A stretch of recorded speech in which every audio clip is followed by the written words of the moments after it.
Welcome to The Good Word. My name is Vincent Goodwill, senior NBA reporter for Yahoo Sports.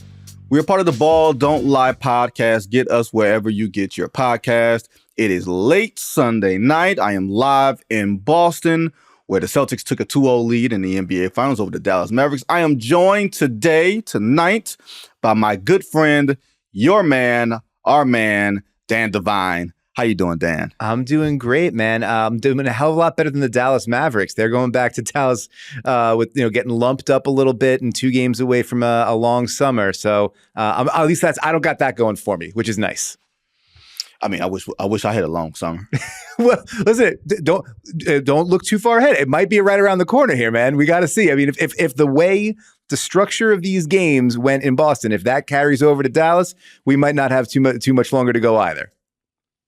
Now, I'm curious how you saw this game. I would say, to be honest with you, as I know, the final is 105-98, right? So it felt closer in some capacities than game one. Dallas is within 5 with 1:15 to go. There's a couple of possessions could go one way or the other. Huge, chase down block by Derek White and Jaylen Brown that maybe foul, chase down foul. Yeah, maybe. I mean, it was a hand in the back there. Jason Kidd definitely wanted that call. I can't blame him for it. If PJ Washington gets that to go or gets the foul call, gets the bucket, gets the free throws, that's a 3-point game with a minute to go. And that's, obviously that's how Dallas is built, right? You got clutch shot makers in Luka Doncic and Kyrie Irving. We haven't seen Kyrie make too many of those in the series, but, put him in the crunch time situation. That could be an opportunity there. But Boston's able to get that stop, able to get the layup down the other end, come away with the win. But I think generally speaking, how I saw this game was the stuff that happened in game one happened in game two. It's just Boston didn't make threes early. Like, for the most part, the defensive strategy of we're going to force Luka and Kyrie to make tough contested 2-point shots as much as we possibly can, one-on-one defense, and not let anybody else get off. Boston did that. It's just Luka busted him up enough through that first half that they were able to eventually Boston had to start bringing a little bit more help. Luka was able to start spraying the ball a little bit more. Still not getting any of those 3-point shots to go down. Still not getting any of that complementary offense to go down. We're still going to make Kyrie Irving prove it to us. He has not yet done it. We are going to continue to space the floor, get downhill, drive and kick. We're not just going to say, Jason Tatum, go score 35 and be the bell cow.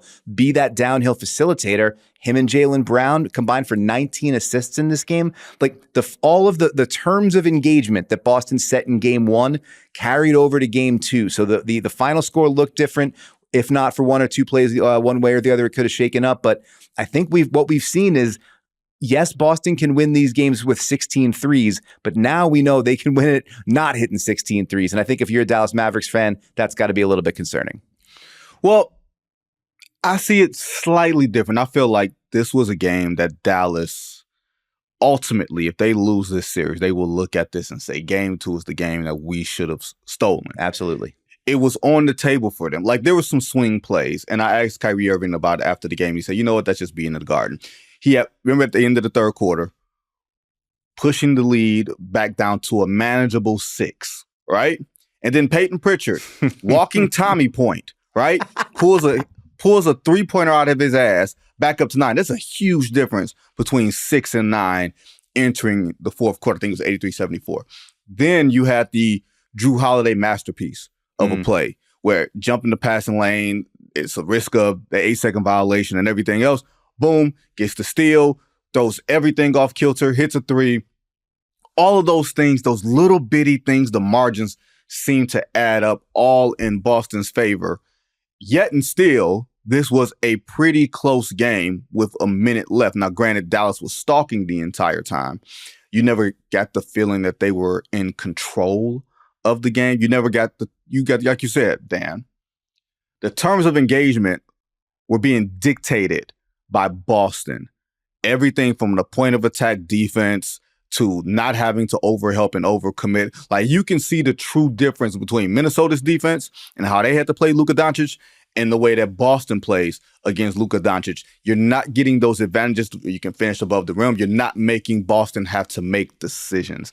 You're playing, this is almost like the perfect type of offense to play against to play against Boston, because nobody's moving. Yeah, I mean, and the sort of the tracking numbers haven't come out yet for game 2, so we'll see what some of those advanced stats look like in the morning. But in game 1, I think it was like barely over 200 passes for Dallas in game 1, which is, I mean, they're not a heavy pass team anyway. They do a lot of isolation work, but still, like, that is dramatically below what the lowest ball movement offenses in the league do throughout the season. Dallas during the regular season, I believe they assisted on about 59% of their buckets. That's down to 44% in this series. They're just not creating those opportunities where Luka gets downhill and can spray, where Kyrie draws two and is able to kick, and everybody else is able to catch with run into a catch and make something happen, or catch and just go right up with it.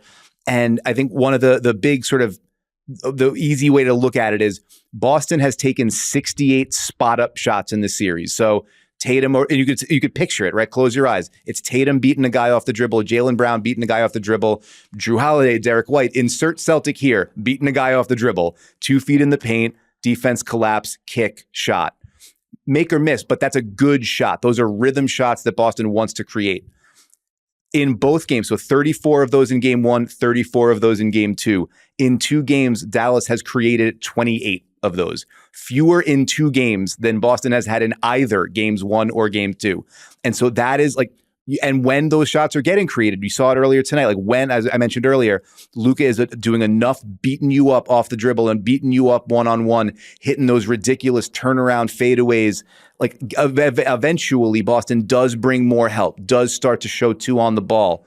But where's the ball going when he's getting off the ball? It's 2 come to him. It's a pass to Derrick Jones Jr. for an above the break 3. All right, man, go ahead, make that. It's PJ Washington getting it and then being able to dribble downhill to get into a contested floater. All right, you make that, you tip your cap. It's Daniel Gafford posting up. Like, I don't know the last time Daniel Gafford had 3 post-up buckets in a week, let alone in a game. And it makes sense. He's got Tatum on him. Make Tatum work. Take advantage of the size differential there. But if that's the way you got to get offense, it's so much different from drive, kick, 40% shooter, taking a rhythm shot. And so I think that's what the first couple of games here have shown me. Like, Dallas we saw them dismantle that Minnesota defense. And Boston is basically rendering them unable to function. And that's like, even though over the course of the full season, Minnesota was, led Boston just about every statistical category, in the practical application of the way their defense works, it is just fundamentally better suited to deal with Dallas and to make Dallas play left-handed. And this is where, I mean, a lot of it comes back to the Kyrie Irving conversation because Luka Doncic has been, he's putting up numbers, he's getting his shots, he was even able to get other people involved a little bit tonight. Somebody else got to come to the party, and you got to figure that Kyrie Irving's got to be a big part of it. Yeah, I put it like this. If there's one thing that I can say going into game 3, I would venture, unless Kyrie Irving is out of gas, and that is entirely possible, right? I was just thinking about like, oh, is it the Boston thing? And everybody wants to give all the credit to the Boston crowd for getting in his head. No, I just think he might be tired. Let's go. Let's you and me agree right here, right now, to give no credit to the people of Boston. That's fine for me. Okay, that's fine for me because I don't know if you've known this, Dan Devine. Boston's kind of been on my ass the past day or so. Okay, yeah, I saw a couple things about that.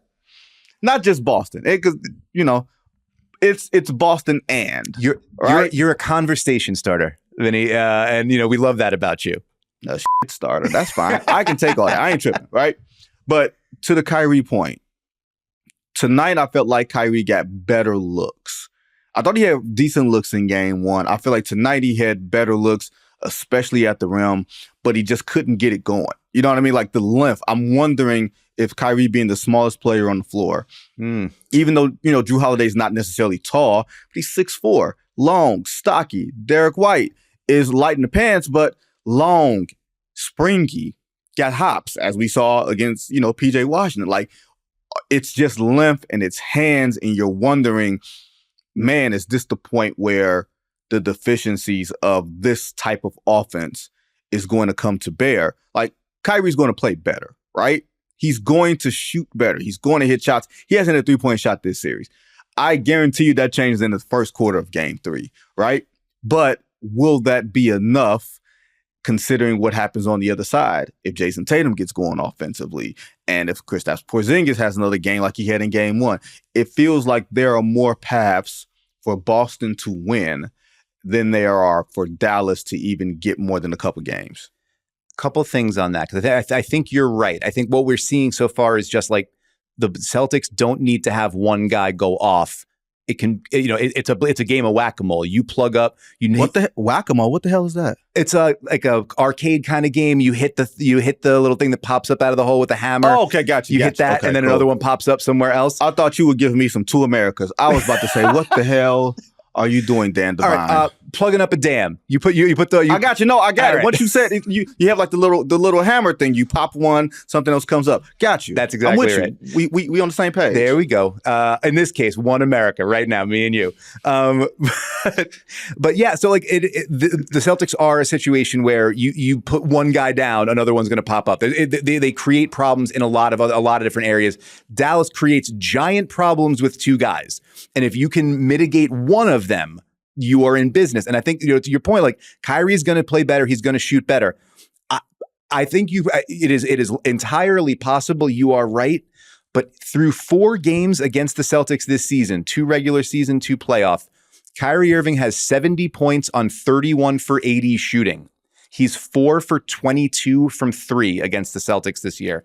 13 to 7 assist to turnover ratio, so under 2 to 1. And he's taken 4 free throws in 120 minutes. Whew. Kyrie, the Kyrie that we saw throughout most of this postseason run, throughout much of the regular season, certainly throughout that last couple of months when Dallas really went on the run, that guy has not been available against the Boston Celtics. And I think a lot of it is, as you mentioned, the physicality, the strength of and the versatility defensively of Derek White and Jrue Holiday. And then also when he's able to gain the lane on those guys, there's length behind him and around him sort of everywhere. So the shots that are available to Kyrie, generally speaking, are the spectacular ones. And if, again, I think Boston has generally played the odds on it and said, if he's going to make 15 of those, all right, we'll deal with it. But we don't think he's going to get 15 of those up and he's going to make them. And through 4 games against this team so far, Luka has had, I think, 30 points or triple doubles or 30-point triple doubles in all 4 of the games he's played against Boston this year. And Boston's 4-0. And that's, I think, where you have to look at with it. Another point I just quickly want to make on it. Yeah. You mentioned when we get to the crunch time there, and it's down 5, minute and 15 left. There's should have been called a foul, but it wasn't. What happens after that play, I think, is interesting because Boston, to that point, had not been beating the crunch time offense allegations, right? Like all of the concerns about the way that they play in crunch time, where it can get meandering and aimless, and maybe, why did you make that pass? Why did you take that shot? That stuff was all cropping up. When they get the ball, they push down after that block on PJ Washington. They did something really smart, which is as soon as they saw Kyrie Irving push PJ Washington up, PJ Washington runs back into the play, and Kyrie was guarding up on the perimeter. And Kyrie says, no, you guard up high, I'll go low. So Kyrie retreats back to the corner to guard Jason Tatum. Other side of the floor, Luka Doncic is low. He's guarding Al Horford. So you got Tatum and Horford in the corners, Luka and Kyrie guarding them. Boston sees it, takes a beat, realizes it, goes into 2-man action, Derek White, Jaylen Brown, because guess what? If we beat one guy up at the top, if Jaylen Brown can beat Maxi Kleber off the dribble, there is only Luka Doncic gassed and not moving that great, and Kyrie Irving gassed and maybe not moving that great as the low guys to protect the rim. Guess who's not protecting the rim? Is those 2 guys. So Jaylen Brown gets in, gets the layup, bucket, hammer, nail, coffin, and then there you go from there. So like that was a moment of poised play that, again, we do not always associate the word poise with Boston's late game offense. Right. But in that situation, they recognized who was where and how to manipulate the chessboard. And in a shaky couple of minutes, it got them across the finish line into a 2-0 lead. Well, here's the thing. That's not a rarity that you pointed out, Kyrie being the low man. Mm-hmm. Kyrie was the low man a lot in the setup of the Celtics offense. Like, that's one of those strategic things that I'll give Joe Mazzulla a lot of credit for. Mm-hmm. Like, oh, okay, Kyrie's going to get a lot of touch fouls, a lot of ticky-tack fouls, and he did. And once he got that second foul and stayed in the game, they were going right at him. Yep. They were trying to force that third foul, and it didn't gum up the offense, actually. I thought it was you take the risk, you run the risk of that. But Kyrie is only going to be so much of a willing defender to the point where he's just going to try to reach around you and get a steal and, get out the way as opposed to playing solid. He's 6'1" or 6'2" possibly. Even if he plays solid, there's only so much that he's going to be able to do anyway. Right. But I want to be able to go over just a couple of the numbers with you. Yeah. 6 of 26 from 3 for Dallas. And that's with Luka Doncic going 4 for 9, right? So that means outside of Luka, you are 2 for what, 17? Yeah. Did I get that? Is that like a full John Starks? That's a full John Starks in Game 7 of the NBA Finals. Why you got to bring up we're here, we're having a nice time together, having this conversation about the NBA Finals in Boston and hotel rooms and all these things, and you got to bring John Starks to me right now? You got to hurt my heart like that?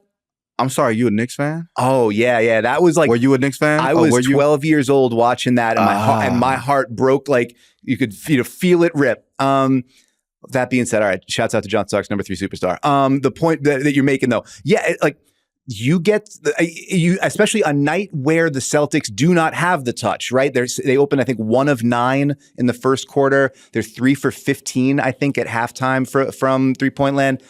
You get one of those outlier games, the PJ Washington in the middle of the OKC series, the Derek White from late in the OKC series. By the way, how you feel if you're OKC and you're like, where were these guys missing all these shots against us? Like, we were doing a lot of the same kind of stuff and a lot of the same kind of ideas, and where was that? Maybe, I don't know, Mark Tegno squinting at the screen going like, what are we doing here? Why can't it be us? Anyway, you can, on a night where that is, as you mentioned, it is for the taking. They are not overwhelming you offensively. They are not running away and slamming the door on you. It's there. It's Maxi Kleber not confident in his shot coming back from injury. It's Josh Green understanding that there's a reason that there's 15 feet of space in front of you. It's Derek Jones Jr. not getting to operate from the corners, having to do it from above the break, where he was, I think, under 30% for the regular season, and certainly hasn't been hot from there during the postseason. It's all short corner stuff for him. That's what his bread and butter's been. PJ Washington seems more comfortable when he gets it above the break, pumping and going, more than just going right up with the shot. And he can make something happen with that. He's actually one of the few guys that can put the ball on the deck and get busy with it a little bit, get downhill. But it's just the shots are not going to people who are comfortable making them. I wonder, and you look down the bench, Tim Hardaway Jr., I don't think got off the bench in this game, right? Didn't take off his warm-ups. Dante Exum made one of those shots where there was 15 feet of space around him. You wonder if you see a little bit more of him as another complementary playmaker and guy who could maybe make a shot. You just wonder where the auxiliary sources of offense are coming from that can knock down those shots. Because even if, I think that's the thing where maybe Boston looks at it and says, we started to bring more pressure and we didn't get burned. Like, those guys didn't hurt us. You look at the 8 assists that Luka had in the second half, and it's a lot of Daniel Gafford dump downs and PJ Washington floaters. We can live with those shots. So yeah, if you're Dallas, you're wondering somebody, and I think Jason Kidd said it multiple times in the postgame, somebody else has to come to the party. We need another source of shot making. So you got to get Kyrie right. You got to get Kyrie aggressive. And then where are those other shots coming from? Doesn't look like there's a whole lot of great options right now, but maybe it's the general adjustment of role players shoot better at home.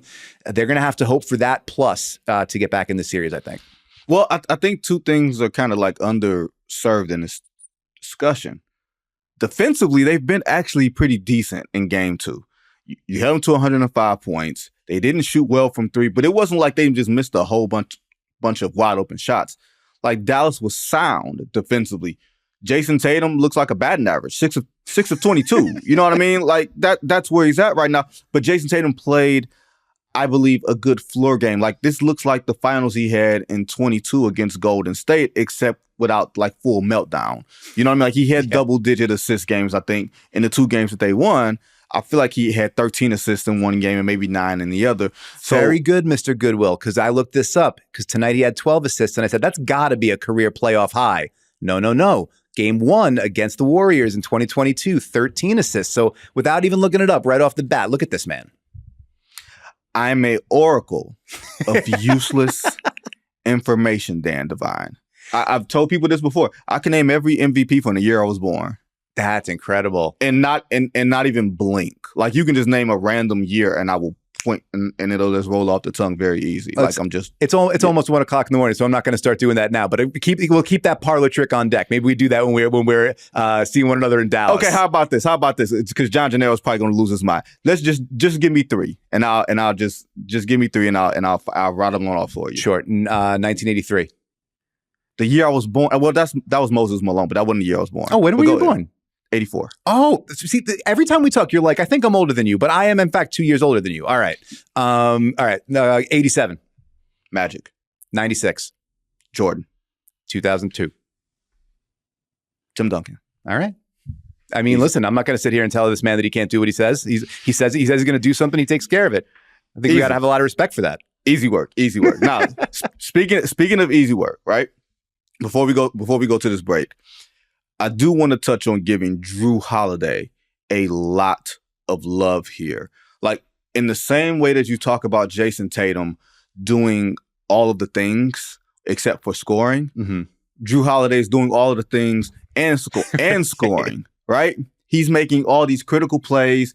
He's defending Kyrie Irving, making those shots really difficult, forcing Kyrie to go left, even though Kyrie might be the greatest, in the paint scorer, with both hands, ambidextrous, all that other type of stuff. He's making it look very difficult. And he's kind of inside track for finals MVP. If we were to do such a thing, like I just think missing piece, because if he's your 4th or 5th best player, then baby, you got problems on the other side. Man, big problems. Absolutely. Finishes with 26 points. I think it was 11 of 14 from the floor. 11 rebounds. And it's so, you think of Jrue Holiday and you think of him functionally, and as we've seen him for his whole career, as a point guard, right? Or a combo guard at most, like on the ball. In Boston, he's like, the guy that he's essentially replacing, Marcus Smart, used to joke around and call himself a stretch 6. And where it's like, what position is Jrue Holiday? Well, where did a lot of his buckets come from tonight? From the dunker spot, right? He's spacing the floor under the basket. And I think it's kind of fascinating because he's a player where when the ecosystem is functioning, he looks, he is like the beneficiary of a lot of it. So I don't want to diminish Jrue Holiday's individual contributions, because those 26 and 11, that was gigantic. And to say nothing of the defensive plays, as you mentioned, the huge, gets the deflection, turns into a steal, winds up at the 3-pointer, like huge momentum shifting plays. I think he had 4 offensive rebounds, like extra possessions he's getting. He's doing everything they need him to do. But a lot of it, when you'll look back at those shots, a ton of it is generated from Tatum downhill, Brown downhill, right? So it's when we've got our spacing, when we've got the 5 out, we've got Porzingis in the slot, or we've got Horford in the corner, however we move the chess pieces around, and it's beat a man or get a ball screen, turn the corner, get downhill. And it's Jrue with his spacing at the dunker spot or in the corners, which he never spent this much time in the corner anywhere he's been before. And it was a big adjustment for him all season long. Get used to being able to take those shots. And also what you do if you don't take the shot. The driving angles are different. The spacing is different. Where you are on the floor, get comfortable with it. He was so comfortable at, all right, you're like, I get the ball on the swing in the corner, closeouts coming at me, quick fake, and I go. And just like getting right to the rim, being able to use the backboard as the rim as a shield off the shot blocker. He had all of those things fluid and flowing and just so comfortable in what they're asking of him in that offense. But so much of it starts with Tatum around a high ball screen or Brown in ISO against a defender he can beat. And then once the defense collapses, that's when you get the spray. And then all of those plays, he has to make them, but they are there to be made to a large degree because of the way that the rest of that offense is just stress testing that Dallas defense possession after possession.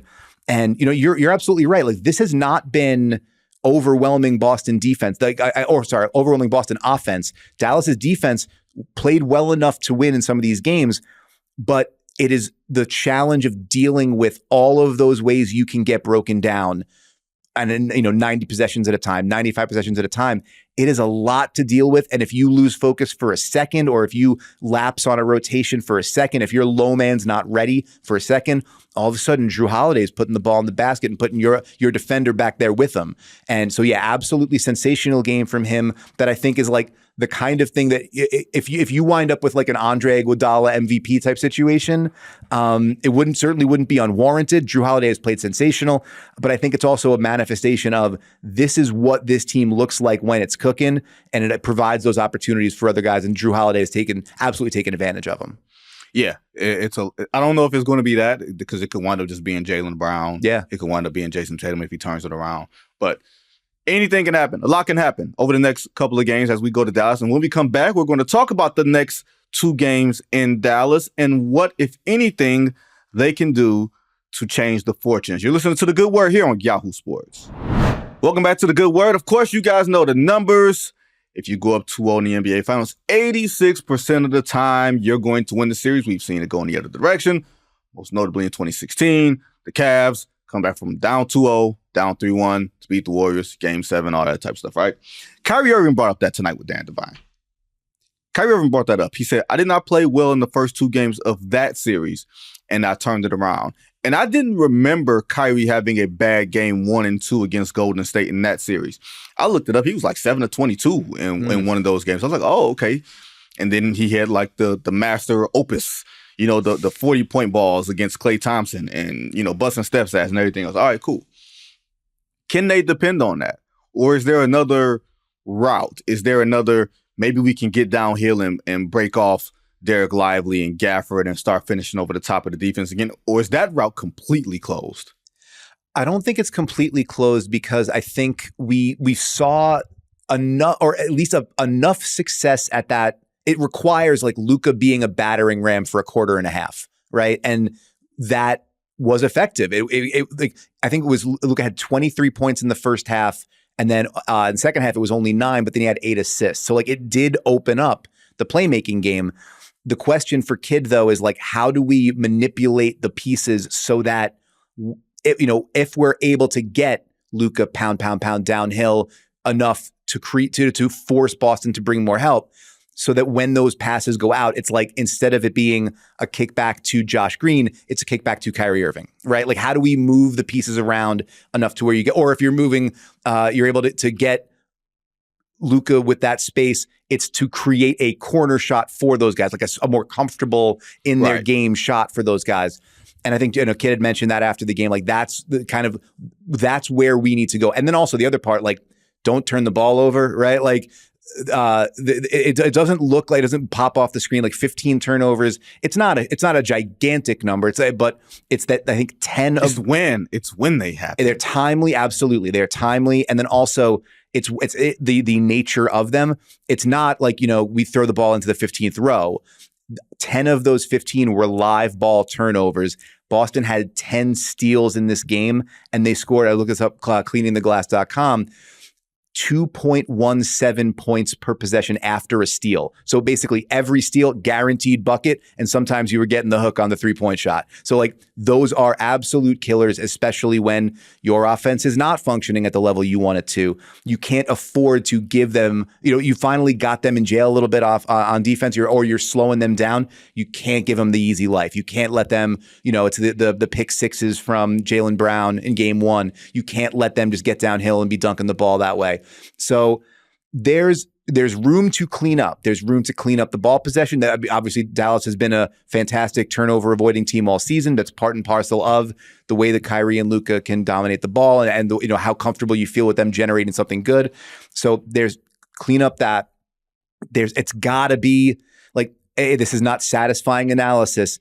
Kyrie Irving cannot play, cannot finish, cannot shoot the way that Kyrie Irving has played in these first 2 games. It's not like against Oklahoma City when we're playing him making him a facilitator, and then he was getting off 9, 10, 11 assists. Like, that's not happening in this series. So it's just, if you are not a blunt force instrument of scoring force, you are not going to be contributing at a high level on the offensive end.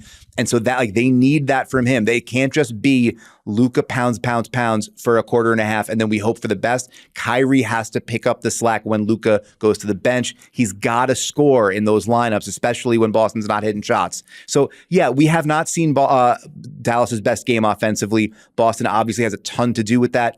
But Dallas needs to not.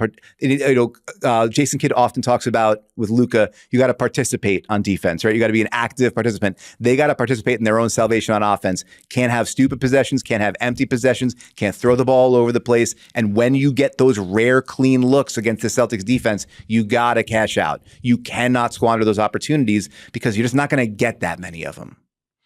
Yeah, they don't play the same way that Minnesota plays. Mm-hmm. Minnesota funnels you down the lane, and then, they're going to make a decision. Boston doesn't make decisions because their point of attack defense at the top is so good.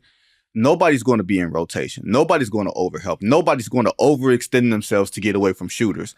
They don't even have the damn shooters, right? Another thing, Kristaps Porzingis. Yes. Aggravated that leg injury late in game 2. Joe Mazzulla said he was fine, but you never know. Maybe he's going to get MRI, going to get some imaging before going to game 3. Not that he's going to necessarily miss time, but he was still effective in game 2. Not as effective as he was in game 1, where he turned the game completely on its side. But that is still a matchup problem that Dallas doesn't have the personnel for.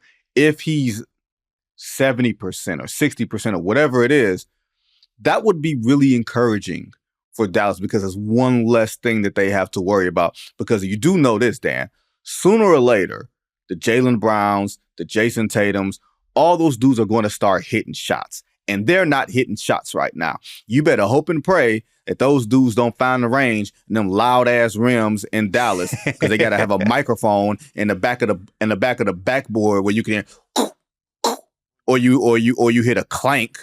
When poor Rudy Gobert was out there trying post-up moves in the Western Conference Finals. You know what I mean? At some point, those dudes are going to make shots. And even if I don't like the Celtics offense, like stylistically, I don't need to be watching somebody take 100 threes a night. Like, that ain't my type of basketball. Sure. But considering the way that they play, Dan, should Dallas be prepared for some level of onslaught? That, sooner or later, these guys are going to make shots? Or does Dallas say, you know what, maybe we got a handle on them defensively and we just have to fix our offense? Yeah, I think that they have to, it's what it was, the Greg Popovich quote, appropriate fear, right? Like, you've got to be cognizant of that all those guys whose water you've turned off or who you've made it difficult on, that those guys could get it going at any given time. Like, that's the nature of the talent that you're facing. But I think generally speaking, I mean, game 1, it was blow by after blow by after blow by. It seemed a little bit more functional in game 2. Especially starting in the second half of game 1, it was a little bit tighter. A little, the help. It was a little bit more aggressive in the gaps. It's not perfect, and some of that is a function of just the way that the shooter can spread you out. But I think they have to look at it and say, we got to be better defensively, but what we are doing, we've defended well enough to give ourselves a chance. Right. Basically outside of that, 23-5 run at the end of the first quarter in game 1, we've generally defended well enough to give ourselves a chance. The Porzingis thing you mentioned is absolutely huge. One thing I would just note, I understand we all speak in hyperbole this time of year, especially late at night and especially after high adrenaline games. Kristaps Porzingis saying he'd die out there if he needs to. My man, it's just about, ball is not life. Do not die out there, Kristaps Porzingis. If your second leg injury that you say is not related to the soleus strain, whether remains to be seen how that all works. But he got bowled over going for an offensive rebound or for a defensive rebound. PJ Washington got past him, gets to the offensive rebound. He was clearly not moving well. Daniel Gafford outran him down the floor to get one of the rare fast break buckets for the Dallas Mavericks, a lob dunk from Kyrie Irving, and Kristaps just could not catch him. I mean, the couple days off helps, but that it would be a huge swing factor. We've seen how important his ability to create those mismatches in, whether it's posting up at the nail or getting a smaller guy on the block when he sees an opportunity to be able to use that size mismatch. That has caused major problems for Dallas. And then he's been a gigantic rim protector, like a literal and figurative gigantic rim protector, getting blocked in transition, causing guys to pull down shots under the rim. Like, he makes you think. And so removing that and then handing more of those minutes over to, like, Al Horford now goes from being able to play 20-25 to having played 30-35. And, we've seen in past series that can be some diminishing returns. Is Luke Cornett going to become part of the rotation again? If he can't go, he had a wrist injury in the last series. Like O'Shea Brissett. Now you're talking about the kind of guys that Joe Mazzulla probably would not want to have to rely on at this time of the year in this big a spot. So Porzingis's his status and where his mobility is going to be a major thing to keep an eye on. And then the other part of it, though, is you mentioned just like, are we sure Boston can't really play or can't play better than this? Like, should we be prepared for an onslaught? The results have not been what they would have hoped for. I think it's certainly a night where they went 10 for 39 from three tonight. And they've had some of those sort of bonehead turnovers. They had some empty possessions that in spots where they would like to have gotten something better. But I think that by and large, they can look at it and say, we feel pretty comfortable that we're getting something good almost every possession. And then when we're not, we're getting offensive rebounds or we're getting second chance opportunities. I think the process for their offense has been really, really sound.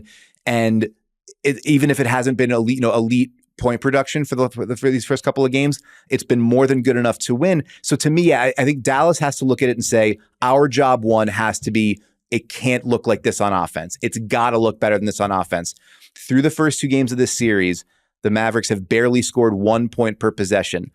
Or throughout the regular season, they were at 118 points per 100 possessions. Through the first three rounds, like 116, 117. They are like the difference between the best offense in the NBA and the worst offense in the NBA. That's how dramatic the drop-off has been in these two games. That's the swing factor for me. And so Boston can maybe get to a point where it's not outside the realm of possibility. They can win this series without putting their A game up on offense. So I think that's a real concern for Dallas. And if you have to look at it and say, we got to be able to fight fire with them, because if we can't, and if they get rolling, yeah, we're in deep, deep trouble. Well, having to win 4 out of 5 games puts you really, really in deep, deep trouble. That's right. We're already there. That's a good point. Yeah, and I honestly do think, and it bears repeating, like, this is going to be a game when this series ends, Dallas is going to be kicking itself and saying, man, we could have really applied a lot of pressure, because they've always won those game twos on the road. And this was the first time that now they're going down 0-2, and they really have to start asking themselves a lot of questions. You have to start asking yourselves, do you have the manpower? Do your young players know how long you have to play? Like, this is their first time sort of going through this. And Kyrie Irving at 32 years old is like, how much does he have left in this? Luka Doncic, I know he was listed as doubtful or not probable, or questionable. Yeah. Right? He was Game time decision. Right. I didn't mention that early because I ain't going to lie to y'all. Y'all knew good and hell well Luka Doncic was going to put his ass out there and play. All right? He got a couple days of rest. He wasn't going to miss the game. He played a great game, and I wondered if he tired himself out by playing the way that he played in the first half, which goes right into the Celtics' hands. It's just a lot. Like, don't get me wrong, this series has still more twists and turns to go as far as I see it, because I have yet to believe that the Celtics are a serious outfit. So we'll see. We'll see how this completely goes. What is it, Dan? I want to give you two things on that, because you're right. Like, I get it. I understand. It does not, you never leave those games feeling like, well, I just saw the 96 Bulls, right? Like, you don't ever feel like I watched dominance unfettered in front of me on this basketball court tonight.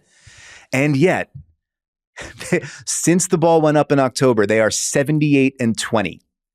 They outscored teams by, I think it was 11 points per 100 possessions during the regular season. They're just under that in the postseason. They're 11.3 points per 100 during the regular season, 10.7 points per 100 during the playoffs. this team that they're playing against broke the NBA's best defense, and they're making it look like it can't score. And they're 2 wins away from winning a title while basically looking like they haven't broken a sweat. You can say that's about the competition they've played. I'm here for that context. You can say it's because Dallas maybe threw its best punches to get out of the West and just, is not able to function at that high level now. But I think they're 2 wins away from having an argument ender, and like, they might never be able to quiet the critiques or effectively, like, in the same way that Jason Tatum is going to have to deal with the questions about like, yeah, but like for real, like, yeah, you're doing everything, and yeah, we get it, you're an all around everybody, whatever, but like, you gotta start making some of these shots, man, at some point, right? Like all of these things where it's like, it just doesn't look the way that we're used to it looking. But there's an outside chance this team could finish 80-20. Like at a certain point, you just, like an 800 winning percentage is pretty damn impressive, even if it doesn't overwhelm you night by night. They sure seem to win by a bunch more often than not. No, I just think we're people of first impressions, and the first impression of the Celtics has been over the past few years is that they will not take this opportunity. They will not take the opportunities in front of them. That they are the chokers. That they are the guys that you look up and all of a sudden you're down 3-0 in the series and you have to scratch and claw your way back to get to a game 7, and then we don't feel bad for you when Jason Tatum turns his ankle. That sort of thing. No, I hear you. And like, yes, they will bear the burden of proof until they are standing there holding the big gold trophy for sure. And even then, I still won't believe. I'm joking, Celtics fans. He's not a hater. Enough of y'all. A hater to his core. It's like open up the candy, see what the inside filling is. There's a hater on hater inside there. Enough of y'all are in my mentions on a daily basis. I don't need y'all. Y'all have been in my mentions. I never knew we had so many civics professors. I never knew. I never knew. A lot of colleges around Boston. Yeah, I mean, maybe. Yeah. I don't know. I was called a lot of names. Yeah. And some of them had the hard ER at the end of it. Yeah. They have a lot of that in Boston too. Like Bader. That's what I meant. Hard ER. Yeah. Get your minds out of the gutter. Bader. That's what I meant. And that, ladies and gentlemen, is Dan Devine. Don't forget to catch him weekly on No Cap Room with Jake Fisher. And check out his show, Divine Intervention, when it comes back after the finals, thanks to producer John, who's quite heartbroken right now and frustrated and upset. Pissed off. Sorry, John. Your team has not been great. And the entire team who works hard behind the scenes on this show. I'll be back on Tuesday or Wednesday, one of those days, for Game 3 of the NBA Finals. Until then, everybody be safe.